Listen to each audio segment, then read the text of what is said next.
diabetes con Jesús. Y Muy buenas y bienvenidos a Diabetedario. Las personas con diabetes pueden llevar una vida plena y activa, pero ¿quién pone los límites a la hora de llevar esa vida plena y activa? ¿La diabetes o los ponemos nosotros mismos? Hoy, para hablar de este tema, está con nosotros Arturo Carvajal. ¿Qué tal, Arturo?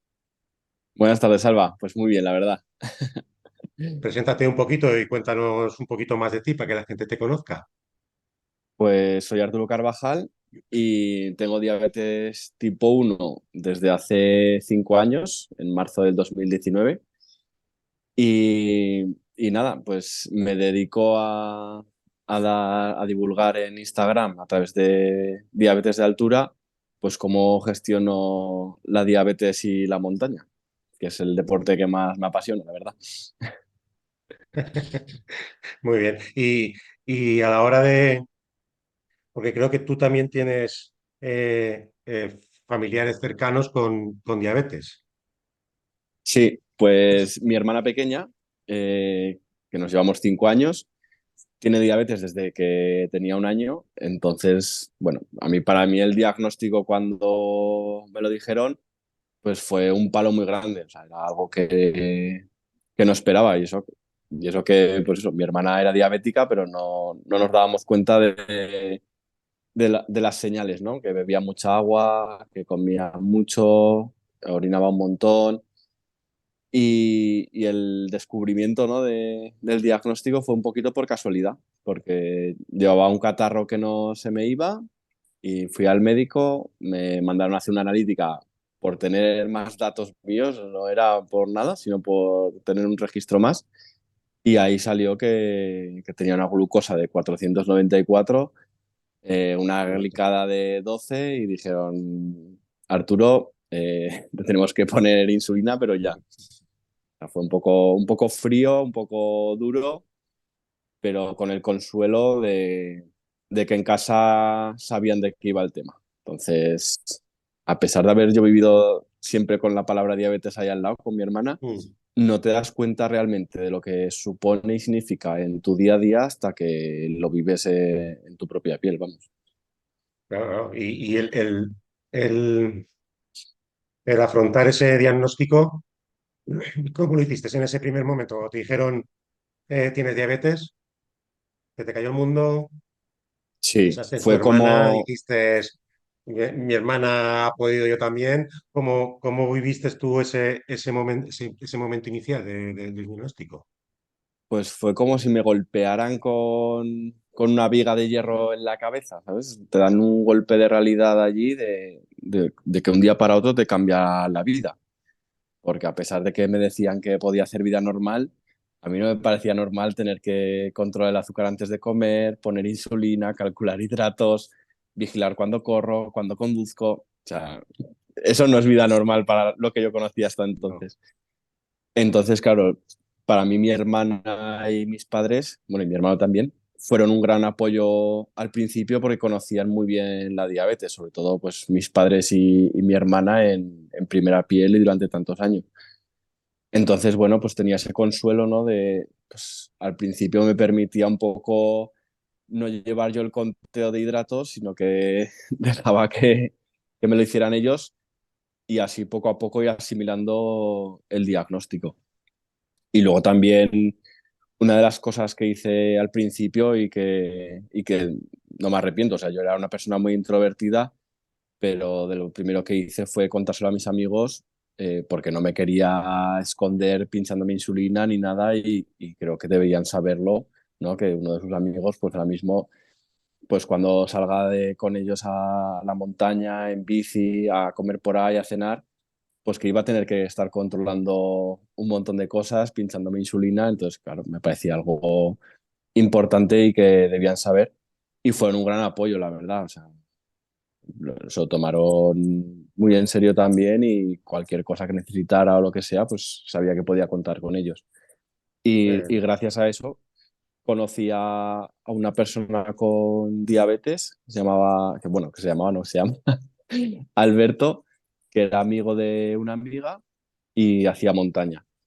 Y bueno, pues gracias a él también, pues le perdí un poco el miedo al principio al deporte, aunque pues pánico me daba, ¿no? Porque los endocrinos pues me habían asustado un poquito con esto de las hipoglucemias, hiperglucemias mantenidas, la cetoacidosis, pues, un montón de términos que yo no conocía, pues hombre, al principio dan miedo y dices, parece que no puedas hacer nada, ¿no?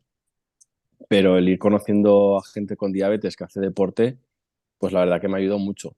Y luego también, pues a través de Instagram conocí a Ángel Antolín, que también hace carreras por montaña y demás. Y claro, para mí eso, yo decía, ostras, un diabético puede correr 10 horas por la montaña, 6 y sobrevive. Y entonces hablé con él y me presentó al Team One, que es una asociación de deportistas con diabetes. Y bueno, ahí se me abrió un mundo. Dije, esto es impresionante. O sea, gente que hacía carreras de 100 kilómetros, nadaba en aguas abiertas, subía montañas, bueno, hacía todo tipo de deportes. Y dije, jolín, digo, esto es un alivio, ¿eh? Esto que yo había estado buscando por internet los primeros días de personas con diabetes que hicieran cosas, no me aparecían muchas cosas, pero conociendo esta asociación, pues la verdad que se te abre un mundo de alivio, ¿no? Sobre todo de decir, jolín, puedo hacer cualquier cosa, pero, siempre hay un pero, conociendo muy bien cómo funciona la diabetes. Hay que estudiar mucho, conocerte mucho y aprender. Así es, así es. Y además has dicho una parte muy importante, que es el que le comentaste a tus amigos desde el primer momento o a tu círculo cercano, de tu condición de diabetes, porque al final, en cualquier momento puedes necesitar su ayuda, que no es broma a la diabetes, eh, te- es lo que es, hay que darle la importancia que tiene y que en cualquier momento, y más tú, si te dedicas al montañismo, estás por allá arriba y puedes necesitar la ayuda de cualquier compañero. Si no sabe que eres diabético y te ves medio mareado, igual lo primero que Igual se hace, no complica. sé. Claro, claro. Sí. Y el tema de la información en diabetes, por un lado está, tú en tu caso sería la que recibiste en el endocrino, en el especialista, cuando te la diagnosticaron, pero por otro lado también tienes toda la información en tu casa de tu hermana que llevaba más años en diabetes que tú y de tus padres que ya sabían y luego a partir de ahí de los compañeros que has ido encontrando. ¿Tú cómo valoras la información? Es decir, ¿valoras más la información eh, de tu familia y círculo cercano que también con diabetes? Porque claro, tú empiezas de cero y tú necesitas mucha información para poder gestionar tu diabetes. O ves bien la información del especialista o ambas se implementan. ¿Tú cómo lo ves? Pues la veo escasa. En todo, o sea, no solo la información que obtuve del endocrino al principio, sino también de mi hermana, por ejemplo. Y te explico ahora paso a paso un poco, Sí, porque con la endocrino y la enfermera al principio, hombre, la verdad que lo que está muy bien es las bases que te aportan, ¿no? Porque te explican cómo contar raciones, la insulina que te tienes que poner y, y que tienes que llevar una dieta saludable y hacer ejercicio todos los días. O sea, me explicaron esos tres pilares básicos: insulina, deporte y alimentación. Que, pues, así en general, pues sí es lo como se tendría que llevar la diabetes. Pero claro, en mi caso, que hacía deporte casi todos los días, salía a correr o salía en bici y los fines de semana me iba a la montaña, pues cuando yo iba con consultas de ese tipo, y les decía, pues es que comí y me subió, me pinché insulina y me subió, hice ejercicio y me subió, y luego a los 2 días que no hice nada me bajó. A eso no encontraba respuestas allí, en la consulta. Yo iba con una libreta con 20 todo lo que preguntas, pasaba. claro, y me decían, es que no tenemos tiempo. Entonces, a lo mejor me respondían una cosa u otra, o lo que no sabían, pues me daban un folleto de deporte de Serafín Murillo y me decían, léete aquí. Y claro, yo miraba lo de Serafín y me parecía un poco lo mismo, pues pinceladas que están muy bien para empezar, pero que en mí no todas esas cosas se cumplían. O sea, yo sí hacía una ruta en montaña, ahora no me acuerdo los números exactos, pero decía que si hacías más de 2 horas tenías que comer no sé cuántos hidratos por hora. Si yo hacía eso me ponía 300 y digo, no puedo, o sea, me acalambraban las piernas, tenía mucha sed, paraba cada 2 por 3 a mear, la cabeza me iba a mil, digo, pues esto a mí no me está sirviendo, o sea, y luego, pues al acabar de hacer ejercicio, bajar la insulina, tampoco me sabían especificar cuánto, entonces un día me bajaba, el otro día estaba por las nubes, era un descontrol. Y en este caso, por ejemplo, mi hermana, pues tampoco me lo sabía decir porque no hacía deporte. Entonces, claro, la gestión con el deporte, a ella le pasó lo mismo que a mí. Cuando ella era pequeña y hacía deporte, hacía natación o gimnasia o fútbol, pues tenía también este caos de que ahora le sube, ahora le baja, y al final lo que le acabó venciendo fue el miedo. El miedo a una hipoglucemia, el no saber corregirla, el no poder, y en la consulta tampoco les sabían ayudar con eso, no les, bueno, ayudar o enseñar. No sé por, supongo que por desconocimiento, no por otra cosa. Entonces, claro, acabó dejando el deporte. Y, y todo esto pues lo aprendí gracias a estas personas con diabetes que he ido conociendo y a un endocrino, que es la doctora Pilar Martín, que es endocrino privado, que me la recomendó este amigo Alberto que te comentaba al principio. Y ella sí que me supo dar respuesta a todas estas cosas. O sea, ella me preguntó cómo era mi día a día, qué deportes hacía, qué comía, o sea, todo. Y a partir de ahí, pues me iba ayudando muchísimo. Ah, cuando hagas deporte, pues la insulina lenta te tienes que bajar el día que haces deporte, no el día de antes. Eh, Intenta mantener un límite en vez de esperar a bajar a 70 para comer, pues si estás haciendo deporte mantenido, procura estar en 100 cuando comas, si ves que te está bajando, y bueno, pues a base de ensayo-error y experiencia y apuntar las cosas, sobre todo. Yo antes era muy friki y me apuntaba todo, o sea, todo lo que comía, las horas de ejercicio que hacía, si había sido intenso, si había sido más relajado. Y eso fue lo que me ayudó muchísimo a mí y a la endocrino para poder acertar un poco más con las gestiones que hay que hacer. Pero claro, no es de la noche a la mañana, esto lleva pues meses, la verdad. No, no, y has dado en la clave, en el kit de la cuestión, que es que te preguntó a ti qué es lo que hacías, qué comías, qué deporte practicabas, cómo lo hacías. Es decir, estaba adaptando lo que es la diabetes a tu día a día. Tú, Eso es, me imagino que tú llevabas la diabetes, intentabas adaptarte a la diabetes y eso es un error. Al final tienes que adaptar la diabetes a tu día a día y encontrar a alguien que la pueda adaptar requiere tiempo, paciencia y saber que de lo que está pues hablando uno, especialista, que te vaya guiando en eso y eso requiere mucho tiempo. Y es ni desde más ni luego. menos que adaptar la diabetes a tu ritmo de vida, porque al final somos personas ostras, que tenemos nuestras vidas y si a mí me gusta subir a la montaña o correr en bicicleta, ¿por qué no voy a poder hacerlo? Por Eso miedo a es, una además, hipoglucemia, ¿no? Espérate. Vamos a ver qué podemos hacer para que no me den hipoglucemia, porque yo quiero seguir haciendo bicicleta, no quiero cambiar de deporte. exacto. ¿Eh? Además, eso que has dicho tú es lo que me dijo ella. Dice, adapta la diabetes a tu vida y no al revés. Y claro, yo dije, ostras, ojo que esto tiene mucho significado, o sea, tienes que aprender muchas cosas y no tienes que dejar de hacer lo que te gusta, sino que me va a tocar aprender y equivocarme muchas veces hasta saber cómo gestionarlo y cómo llevarlo bien. Muy bien. Y el reto este que tienes tú, el reto de 16 cimas con diabetes?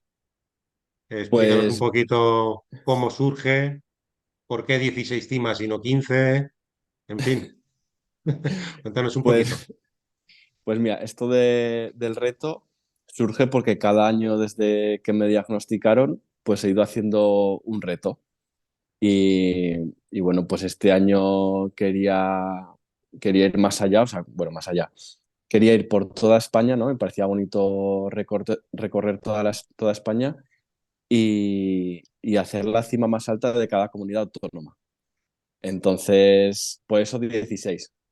Ya sé que comunidades autónomas son 17, pero Asturias y Cantabria comparten la misma cima, así que, o sea, Asturias y Castilla y León, perdón, comparten la misma cima, entonces son 16. Y bueno, pues eso, me parecía muy bonito el poder darle voz a la diabetes por toda España, ¿no? Desde lo más alto de cada una de sus cimas. Y de ahí surgió el reto de las 16 cimas con diabetes. Muy bien, ya ahora viene la pregunta del millón de cómo se gestiona la diabetes en las subidas a las cimas, porque claro, te preparas la etapa, dónde descansar, dónde no, dónde comer, dónde no, dónde paráis a la glucosa, hacéis un estudio de la etapa o vais sobre la marcha y lo que tenga que ser será. Pues cuando empecé a hacer montaña con diabetes, sí que llevaba o sea, más ajustado cada cosa que tenía que hacer. Y ahora voy un poco más tranquilo. Antes, por ejemplo, cuando empecé, cada media hora me comía media barrita o algo así para evitar las hipoglucemias, pero claro, pues me daba cuenta de que estaba altísimo siempre y eso tampoco me venía bien porque tenía muchos calambres y bebía mucha más agua. Y con la experiencia, pues ya he aprendido a gestionar esto. Entonces intento salir sin insulina activa en el cuerpo, o sea, sin insulina rápida, que hayan pasado 2 o 3 horas desde la última vez que me haya pinchado. Entonces, de esa manera, al principio lo voy controlando mucho mejor. Y me voy mirando la glucemia cada media hora o cada hora, pero solo voy comiendo si veo que el sensor me está con la flechita hacia abajo o si tengo hambre. Entonces intento mantenerme en niveles de 90, 100, aunque eso es lo ideal para mí, no siempre me pasa. Entonces, muchas veces, si estoy a 70, compruebo capilar para ver si van a la par. Y si estoy alto también, compruebo capilar por lo mismo, porque muchas veces el sensor y la capilar, pues por experiencia también sabrás que Sí. puede variar y entonces intento ajustarme más a la capilar. Siempre lo que tengo en cuenta en las rutas de montaña es el desnivel, o sea, me parece algo muy importante, y la distancia. Entonces calculo más o menos que cada hora voy a subir unos 300 o 350 metros de desnivel y con eso pues calculo las horas que me puede costar la ruta y, y por cada hora me llevo 2 raciones de hidratos de carbono. Eso como mínimo. También es verdad que no me llevo solo eso, me llevo el doble o incluso más, porque también me ha pasado pues de alguna etapa, o sea, alguna ruta, pues de esos días mágicos de la diabetes que no van igual que los demás, necesitas más hidratos o constantemente está bajando y pues he necesitado estar comiendo más constantemente. Y otras rutas, pues que pasa al contrario, que por lo que sea, la diabetes la apetece ese día, que no hace falta tanta glucosa y no he necesitado comer o he estado muy alto, entonces espero a comer, pongo un poquito de insulina y voy viendo un poquito cómo van durante la ruta. ¿Y los tipos de hidratos de carbono que llevas, cómo son? ¿De absorción rápida, de absorción lenta? ¿Llevas el bocata? ¿Qué tipo de Pues, llevas barritas? ¿Llevas los geles estos que hay tan famosos de Glucoa? pues llevo de GlucoApp, llevo las porque se absorben súper rápido, entonces en cualquier bajón, eso enseguida me lo recupera y no tengo que parar. Normalmente sigo la marcha, bajo un poco más el ritmo, o sea, si voy andando rápido, pues voy andando un poco más lento y con 3 pastillas de glucoa, pues ya eso me sube y estoy bien. Y luego además llevo también barritas energéticas que son de dos raciones por cada barrita y entonces pues a lo mejor en casos de bajada o cuando quiero mantener, le doy medio bocado, o sea, me como media barrita y con eso ya voy manteniendo. Si veo que no es suficiente, pues ya me como una entera y sé que va a aguantar. Lo del bocadillo, pues antes siempre me llevaba, pero me resulta más complicado de gestionar, porque si me pilla a la hora de comer subiendo, no tengo tanto problema, porque sé que con la insulina, si me pongo el 30% de lo que debería, la glucosa se mantiene muy estable. Pero si me pilla la comida en la cima, que ya lo que me sigue es bajar, aún no he conseguido controlar muy bien esa insulina que me debo poner, porque el cuerpo me pide, o sea, gasto menos. Entonces, si me pongo el 30%, me sube mucho la glucosa. Claro, Si me pongo el 50%, pues más o menos se mantiene, pero este mantenimiento depende de la ruta, ¿sabes? No, no es siempre igual. Entonces es un poco más complicado y procuro no comer y comer cuando llego abajo y hasta que en llano lo puedo controlar un poco mejor. claro. Y luego a la hora de transportar las insulinas, porque imagino que habrá sido en todas en todas las estaciones del año. Habrá sido en verano, en Sí. invierno, en otoño, en primavera. En invierno, arriba en la cima, mucho frío. ¿Cómo transportáis la insulina cuando vais a cimas altas y a temperaturas bajas? Pues en esos casos llevo un cinturón de correr, que es como un cinturón normal, ¿no? Con un Sí, enganche y lleva unos bolsillos. Y entonces ahí meto la insulina y todo lo electrónico, el medidor de el glucómetro, el sensor, o sea, lo meto todo allí y lo llevo siempre pegado al cuerpo. O sea, lo llevo piel contra la piel, la camiseta encima, chaquetas y tal. Y así se mantiene muy bien el calor. Y bueno, en esos casos funciona. Lo que no funciona tanto es el sensor, que normalmente lo llevo en el brazo o en la pierna. Y allí muchas veces, aunque lleve la chaqueta o el pantalón, suele fallar más. Entonces siempre llevo el glucómetro para esos casos poder controlar. Que luego también no solo el glucómetro se estropea por el frío o deja de funcionar, sino también las tiras. Esto no lo conocía hasta ostras. que me pasó, que las tiras las llevaba en otro bolsillo, les dio más el frío y las tuve que poner debajo del sobaco para calentarlas lo antes posible para poder comprobar la capilar, porque si no, no había forma de saber la glucosa. Pero una vez coge temperatura, ya funciona Funciona. normalmente todo. Sí, sí, sí. No terminan de estropearse del todo, o sea que al fin se No, no, congelan, es lo mantienen en momentáneo. stand-by. Pasan frío y te avisan. Muy bien. Y el tema de los síntomas de las hipoglucemias y hiperglucemias, ¿cómo, cómo lo Pues tratas? ¿Cómo lo gestionas? Porque claro, yo a veces el sudor frío, hay un, hay un síntoma que tengo ahora nuevo que aprieto mucho los dientes, pero claro, si estoy con así. frío, también aprieto los dientes y estoy castañeando, digo, esto no sé si es o no es. ¿Sabes? ¿Cómo gestionas tú eso? Pues ahí intento siempre adelantarme. O sea, intento ir mirándome la glucemia cada media hora o cada hora. Y cuando veo que está bajando en picado, si estoy, por ejemplo, a 130 y veo que va bajando rápido, pues a lo mejor lo voy mirando cada 15 minutos y ya empiezo a comer algo. Intento prevenir esa hipoglucemia.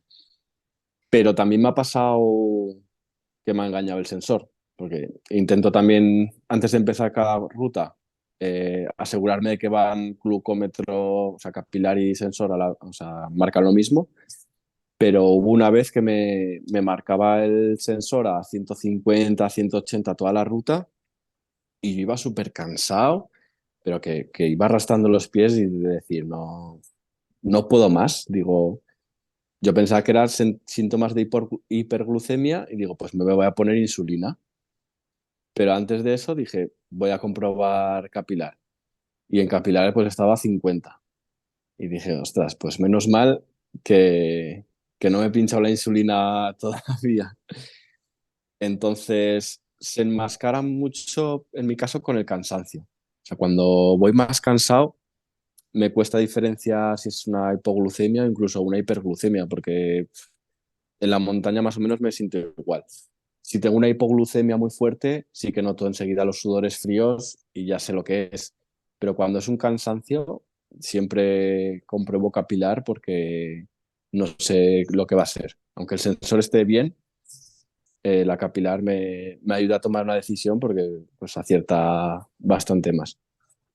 Y eso, lo que intento siempre es anticiparme a las hipoglucemias, porque al final es lo que me puede parar en el momento de si me baja muy rápido, pues luego me deja destrozado. O sea, ya arrastras ahí un cansancio y una cabeza como de resaca que dices, bueno, es que no estoy disfrutando de la ruta. Como si te hubieran pegado una paliza. Una hipoglucemia fuerte es como si te hubieran pegado una paliza, básicamente. Sí, así que siempre Básicamente. intento adelantar. Muy bien. Y además has dicho una cosa, que tenemos, los diabéticos tenemos un sexto sentido.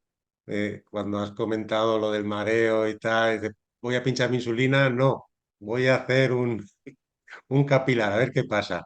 Digo, es un sexto sentido que tenemos más o menos que muchas veces nos ha librado de más de un desastre total a la hora de gestionar la diabetes.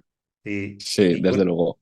uy, y he visto también que has subido al Kilimanjaro. Sí, ¿Cuántos kilómetros de ascensión es eso? pues en total, eh, no me acuerdo exactamente, pero unos 40 kilómetros o algo así salieron entre subir y bajar. Fueron 5 días de subida y 2 de bajada. O sea, fue otro de los retos que hice el año pasado, en 2022, junto con la Gran Trail Aneto Possets, que es una carrera de montaña en el Pirineo de 100 kilómetros. Entonces, ese año se me juntaron ahí dos retos.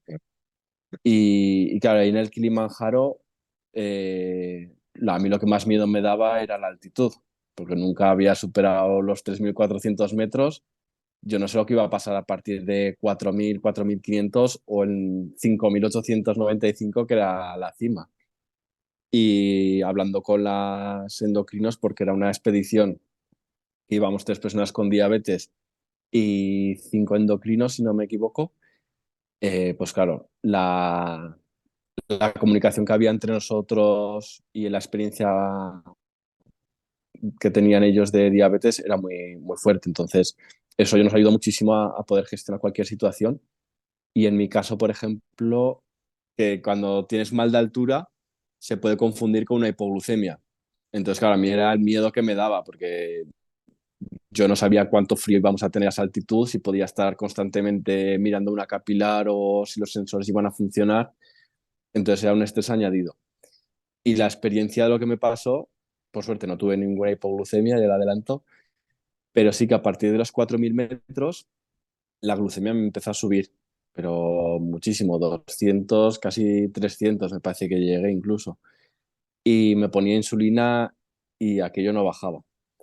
¿Qué pasa? Que yo aquí en España, en terreno conocido, pues me hubiera puesto insulina de más y diría, pues ya bajará y gestionaré luego la hipoglucemia o lo que sea. Pero allí a esa altitud no puedes hacer eso. Tienes que ser paciente y esperar. Y ahí fueron las endocrinos las que me dijeron de tener esa paciencia, decir, pínchate prudentemente porque esto en cualquier momento te puede bajar. Al final no parábamos de hacer ejercicio, de mantenernos en movimiento. Si te pasas ahora, corregir una hipoglucemia a altitud es muy complicado porque la absorción de los hidratos es más lenta que a nivel del mar, digamos. Entonces era jugársela. Entonces, eso me enseñó a tener esa prudencia y esa paciencia de no querer sobrecorregir en casos de ese estrés que me suponía a mí el estar tan alto. Y la verdad que fue una experiencia brutal Claro, el la poder altitud, llegar, al final la altitud también afecta a lo que es la diabetes, el azúcar en sangre. claro, eso es, sí, sí. Claro. Pero bueno, al Y final conseguimos llegar los tres, bueno, toda la todos sanos, ¿no? expedición, que éramos unos 20, conseguimos llegar hasta la cima y bajar, así que un éxito todo. Fue un éxito total. Y la tecnología a esas alturas, aparte del frío, que Pues ya os has dicho que sí que le afecta, la altitud, por ejemplo, un día la cálido, altitud un día normal, pero a 3.000 metros de altura, eh, no ¿les le afecta? afecta. No afecta para No, nada, ¿no? Es en solo las altitud, temperaturas. en las temperaturas sí. De hecho, para el Kilimanjaro llevábamos tres sensores diferentes. Llevábamos el Freestyle 2, el Freestyle 3 y el Descom G6. Y para hacer una medición de a ver cuál era más fiable en altitud, porque lo íbamos comprobando con glucómetro. Y la verdad que ninguno de los tres dejó de funcionar por la altitud. Fueron más o menos iguales. Sí que el Freestyle 3 quizás es el que más se descolgaba en cuanto a glucemias, pero fueron bastante parecidos y incluso a los 5.895 metros los test funcionaban. O sea, si no habían cogido frío, que los llevábamos bien tapados, funcionaron bien. Y ahí sí que debo decir que el Descom G6 fue el que mejor más se acercaba a la cifra de la capilar. Pero vamos, ¿Y, más o menos y los con tres tanta parecidos. ropa conseguía pasar el lector? ¿O Sí. Sí, sí, la verdad que sí. A mí también me sorprendió que consiguiera. porque Ah, también aquí, te voy a decir, ¿eh? El día que subimos, el último día, subíamos de noche hasta la cima, ese día hacía muchísimo frío. Procuraba no mirar mucho la glucemia, porque sacar la mano para hacerte una capilar o para coger y manejar el sensor, se pasaba frío. Entonces lo miraba cada más tiempo, incluso iba comiendo un poquito, aunque no hubiera visto la cifra, porque prefería ir, aunque sea un poquito alto, que jugármela a congelarme las manos y pasarlo mal.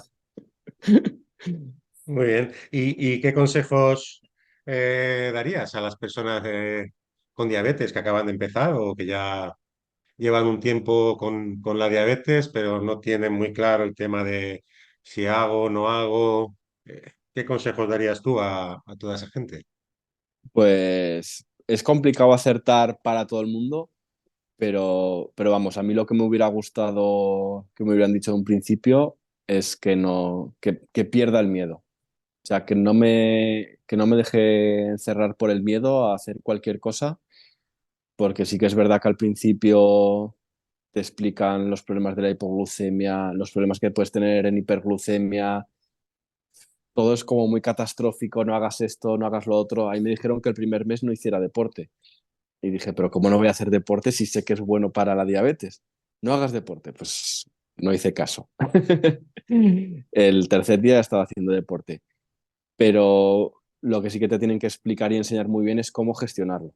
Que es lo complicado de la diabetes, es aprender, porque aunque haya unas bases para todos, luego cada persona es un mundo, entonces vas a tener que aprender sobre tu cuerpo y cómo afecta en ti cualquier cosa que hagas. O sea, para mí, en mi caso, el deporte de montaña, pero para otro puede ser, puedes hacer hípica o paracaidismo o natación o lo que sea. Entonces, cualquier deporte te va a afectar a ti de una manera, vas a tener que aprender a gestionar y yo creo que lo más importante es rodearte de personas que te puedan ayudar y de conocer a personas con diabetes que te puedan aportar su experiencia, que yo creo que es lo más valioso que te pueden dar. Uh, Muy Perder bien. ese miedo y vamos, y a por todas con lo que sea, vamos. ¿Y próximo reto cuál es? Pues el próximo reto va a ser acabar las 16 cimas, porque en junio me rompí el tendón de Aquiles y me quedaban 4 cimas para terminar. Así que espero que esta primavera, verano, poder terminar el reto y luego poder plantear el siguiente, que aún no lo sé. Tengo algunas cosillas en mente, pero no sé qué voy a hacer todavía. Se pueden revelar todavía. Todavía no. Pero bueno, en Bueno, Diabetes de pues Altura en Instagram lo iré contando conforme vaya viendo qué puedo hacer, pues ya iré muy bien. contando. Estaremos pendientes del Instagram a ver cuál es el próximo y nada, que te recuperes pronto, que te recuperes bien sobre todo, porque claro, al final hay que estar al 100%, la recuperación va bien. Sí, sí, sí, eso sí. Pues ha sido un placer charlar contigo, Arturo. La verdad es que eres un ejemplo de, pues eso, de poner límites a la diabetes, que no la diabetes te los ponga a ti, ¿eh? Tú le has puesto los Eso es. límites a ella y vas a llegar hasta aquí, que yo, a partir de aquí, soy yo el que toma las riendas de mi vida y voy a hacer lo que a mí realmente me gusta, que en tu caso es hacer la montaña y bueno, que al final no deja de ser una enfermedad crónica que tenemos que llevar de por vida, pero que tenemos que llevar, no, nos tiene que acompañar de por vida. Sí, eso queda mejor. Muy bien. Y lo único que tenemos que hacer es aprender a gestionarla y, como tú muy bien has dicho, a rodearte de gente, pues de profesionales, de gente que haya pasado o esté haciendo lo mismo que tú o lo que tú pretendes hacer y con sus experiencias, pues que te guíen un poquito para tú poder, porque al final la diabetes es, hay tantas diabetes como diabéticos hay en el mundo. Cada Sí, persona es un mundo y cada diabetes es de la persona que la vive. A cada uno le afecta de una manera o de otra. Pero sí que es cierto que, pues oye, te vas juntando con gente que te va guiando en el camino hasta que tú encuentras el tuyo propio y a partir de ahí, pues ya eres tú el dueño y señor de tu vida para poder hacer lo que eso quieras es. con ella. Pues sí, sí. Toda la razón, ¿eh? Muy Es bien, que pues eso nada, es así. ha sido un placer y espero volver a charlar pronto contigo. Muchas gracias, Alba.